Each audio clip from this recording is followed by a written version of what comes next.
Okay, good glorious morning, everybody. Try to get this thing a little right. All right, now there's a short snippet of me, and this is my freshly showered and oiled body and hair. And I'm making this video to tell you about having some me time and how to do a day of, I want to say, deep cleansing of the body, especially after a holiday or a weekend where you just like binged and enjoyed yourself tremendously. So I'm going to give you a bit of my regimen, which is based on Ayurvedic principles. So the first thing I did this morning was got up a little bit earlier than I got up yesterday, of course. When you have a busy, fun-filled weekend and you get the opportunity to sleep in and maybe eat all those things that you don't normally eat because it's a holiday or you're on vacation, this is a good thing to do after you come in from vacation. So set your intention the night before. Say, okay, I'm going to get up early in the morning. I'm going to take care of me. I think one of the good things to do for everybody is when you've been on vacation or you've had a holiday weekend, take one, I want to say, at least 8-hour period for just you, okay? And sometimes I'll tell people, oh, today I'm just going to act like an old cat and lay around and rub on myself, okay? So however it works for you. So I want to make this video to tell you about a couple of things. If you notice, I am quite oily, all right? I got up early this morning and I decided to do my workout in the pool. Yeah, some of you know me go, pool? You were in a public pool. Really? Yeah, I did. I got in a public pool. It's very nice and very clean. And I did a lot of movement of the entire body. And of course, swimming is involving the entire body. But I also did some things with like leg raises and twists and all those sorts of things. I did most of my, I want to say, stationary motion moves in the pool, okay? Because on yesterday and the day before, for a few days, I've been kind of recuperating and not doing the yoga. So I did these moves in the pool because it was more comforting for my joints, okay, to move against the flow of water and then having the balance of the weightlessness, okay? And so I was able to do a few more reps than I quite likely would have been able to do if I hit the floor doing yoga this morning. So use whatever vantage points you have. If you're out somewhere and you're having vacation, use that last day of vacation to really not just go running everywhere, seeing everything, being on some schedule. Relax, okay, and take care of you. Perfect way to do this. So after that, there's some stairs where I am, and I walk the stairs to get a good cardio workout, okay? And then I came in and I went into shower time. All right. So my shower time was, I like to use things that are good for my skin. So you use whatever you like to shower with, but you don't want to, I want to say, use things that are abrasive. There are some soaps leave a film on my skin that I don't like, okay, and it can block your pores and things like that. And I also use tepid water, not really hot water, not really cold water. Of course, cold water here in Texas right about now would feel good, but tepid water, okay? The water should feel just barely slightly warm against your skin, okay? And of course, I use my pumice stone and got a little calluses off my feet and all these kinds of things. Probably TMI, but when you're doing you, okay, do you, all right? So I towel dried, and that is one of the things that I will do with a towel that might be a little rough, okay? And so I will briskly, kind of almost like scrubbing my skin, okay? And then I use oil.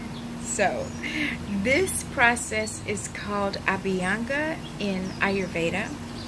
And I did incorporate, I use sesame oil. Today I'm using coconut oil because it's summertime, and coconut oil is cooling and soothing. So after having time in the sun, I wanted to cool and soothe my skin, okay? And like I said, this is my day to lay around for a while and just kind of rub on myself like an old cat, okay? Particularly my face and around my eyes and things like that, okay? So I'm giving myself a bit of a face massage even now, okay? And I want this area, I want to encourage the skin to be upward, okay? Because I'm getting older and gravity is visiting me. Ew. Anyway. Okay, so, and then I use the coconut oil, and you can see it looks like I'm pretty much slathered in it. So I use the coconut oil, and I put it all over my body, okay? So I'll feel a little oily for a while. But this is my me time, and I'm going to enjoy this. I've actually come outside on the patio here just so that my skin is warm and really kind of absorbing most of the oils. Coconut oil is really, really good, and it's very beneficial. Now, I did not pull up the site that tells about the benefits of the coconut oil. I may post that at another time. But I also used oil of oregano. Okay, I'll bet some of you can figure out why I use that. Alright, so let me go to what I pulled up for the benefits of oregano oil.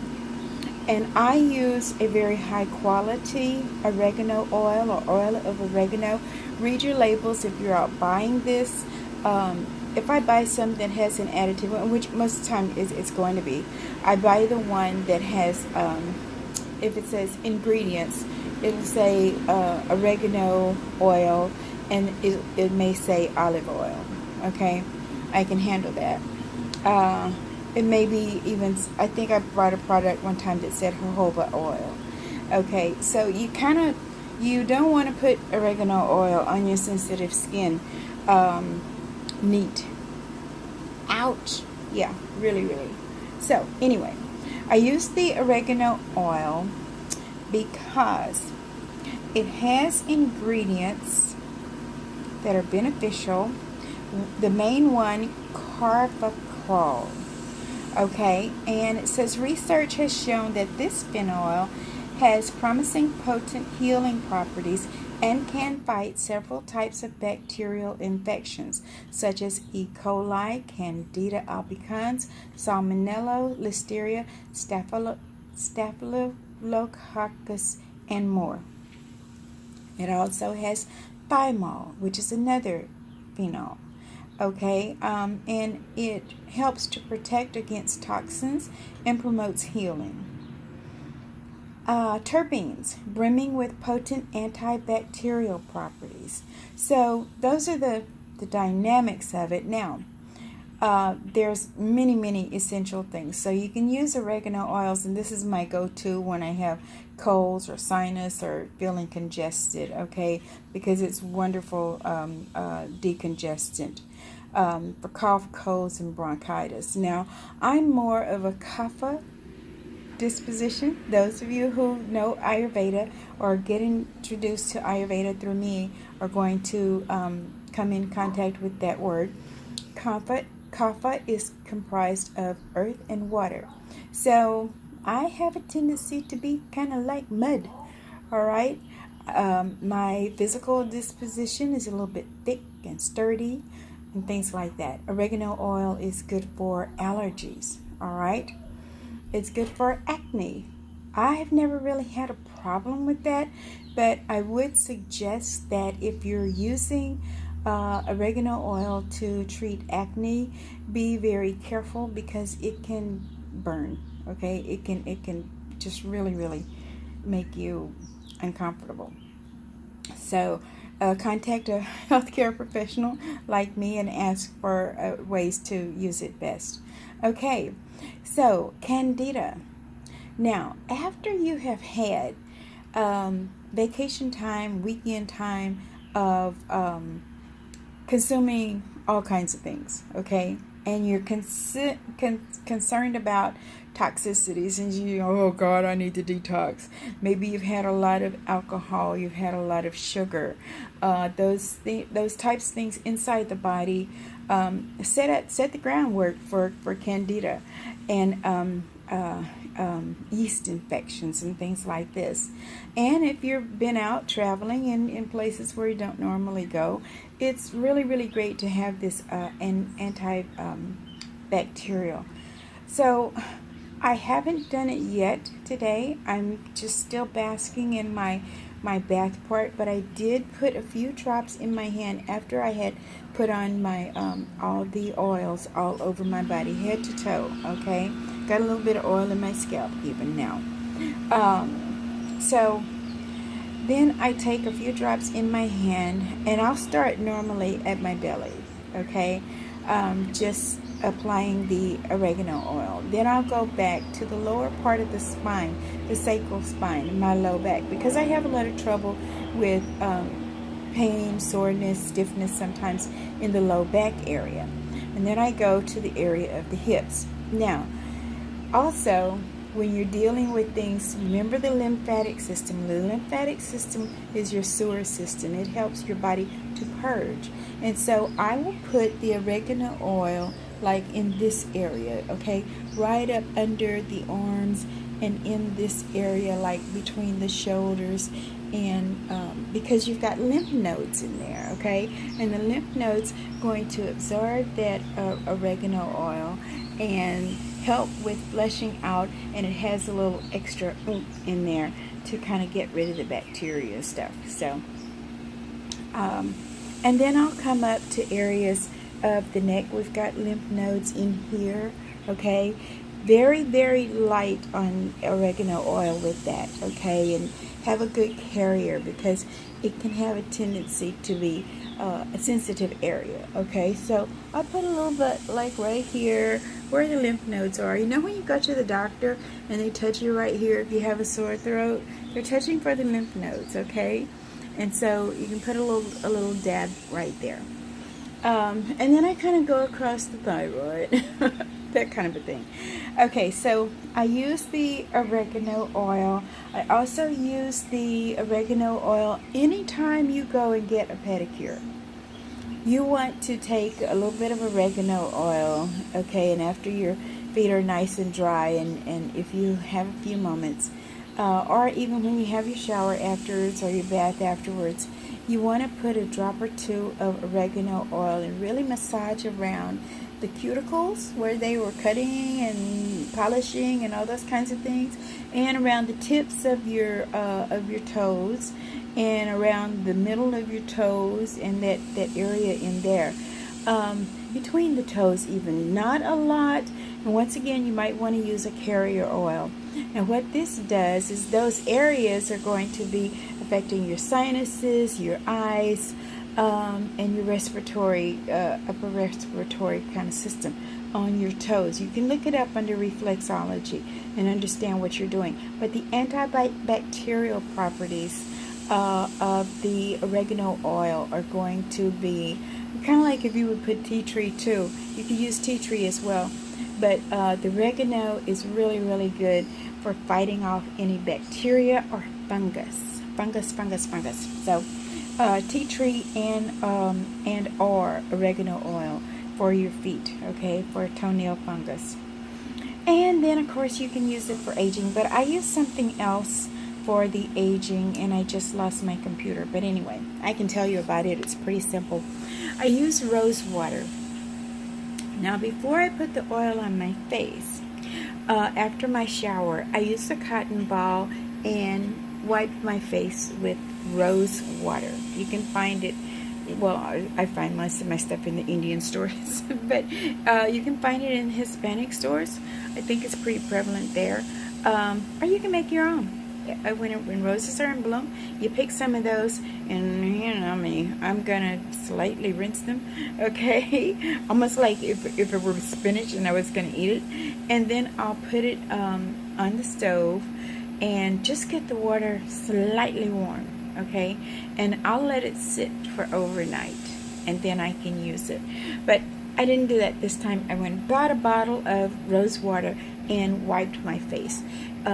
Rose water has anti-aging properties, so it keeps my skin nice and smooth and subtle. And I'm working on this area right up under here, because you can tell I had lots of potato chips and salty foods and maybe some alcoholic beverages, and so I get these like little bags up under here that are really kind of prominent. That's another thing to let you know. When you've had a little too much salt and a little too much alcohol, your body will show you what it does. So pay attention to the body.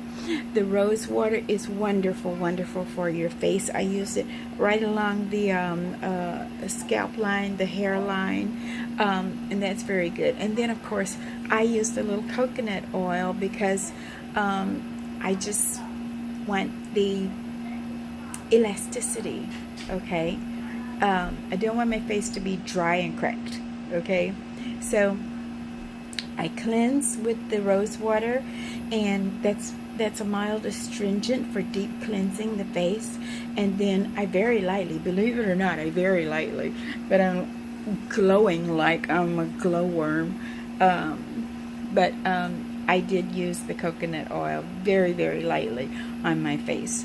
And so this is my me time day, and my body is beginning to absorb the oils, like here on my, because this was like really shiny, and so my skin is feeling nice and soft and subtle, which is what I want. And I'm gathering things, okay? And so I took this 20 minutes to share a video with you to give you the health tips for the day after, all right? And that will set your body in motion. So I'm going now back inside where it's nice and quiet, and I'm going to take about another 10 minutes to do a little meditation time where I'm just going to breathe and enjoy. And if I need to, if I'm going someplace and I want to put on clothes, I may take a nice little bit of a spritz shower, or I may take a dry towel and wipe the excess oil off my body. Allowing the skin to absorb the coconut oil or sesame oil that you've used on it. Give it some time, all right? And this is your me kind of day, all right? And don't forget the prayer and meditation moments, to just bask in the peace and gratitude for the days before when you were able to go party hardy and enjoy yourself, okay? And then when you get up from that and begin to start your day, have good nutritious food, get back onto your program. You've done your exercise, your abhyanga, your meditation. Put good things into your body, good thoughts into your mind, okay? And a big smile right in the mirror, and tell yourself, I love you so. You're so good looking. You're so wonderful. I appreciate you. And as I say to all of you, I love you all. Have a glorious day.